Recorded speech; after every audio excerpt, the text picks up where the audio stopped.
नमस्कार दोस्तों, हम एक ऐसे सब्जेक्ट के बारे में आज बात करेंगे जो बड़ा कॉमन सा हमें सुनने को मिलता है आजकल लाइफ में, जिसे हम कहते हैं फियर, डर। हर आदमी फियर में जीता है। कुछ लोग ये भी कहते हैं कि थोड़ा बहुत फियर होना चाहिए ताकि उसकी वजह से वो अच्छा काम करता रहे। लेकिन एक्चुअल में अगर देखा जाए हकीकत में, तो डर नाम की कोई चीज होती नहीं है। फियर का जो मतलब होता है FEAR, फियर का मतलब ही है कि F means false, E means evidence, A means appearing, R means real. False evidence appearing real, that is called fear. Fear का मतलब ही यह है कि जो फॉल्स एविडेंस है, हमको जो दिख रहे हैं वो हमें सच्चे लगने लगते हैं, उसी को फियर कहते हैं।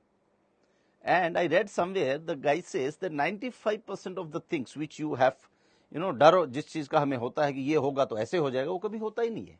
It never happen. और जो 5-6% है, वो जो होना होता है वो होके ही रहता है। आप उसके लिए कुछ भी कर लो, then why to fear.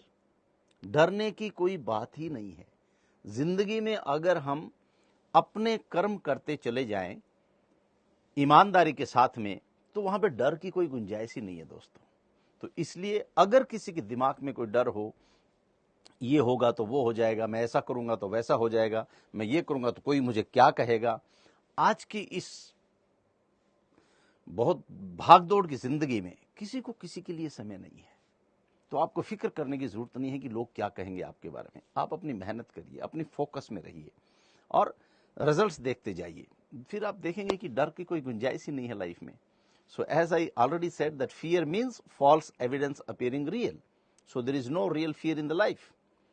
So दोस्तों, इसको दिमाग से निकाल दीजिए and work hard and then you see the results. Be healthy, be happy and be successful.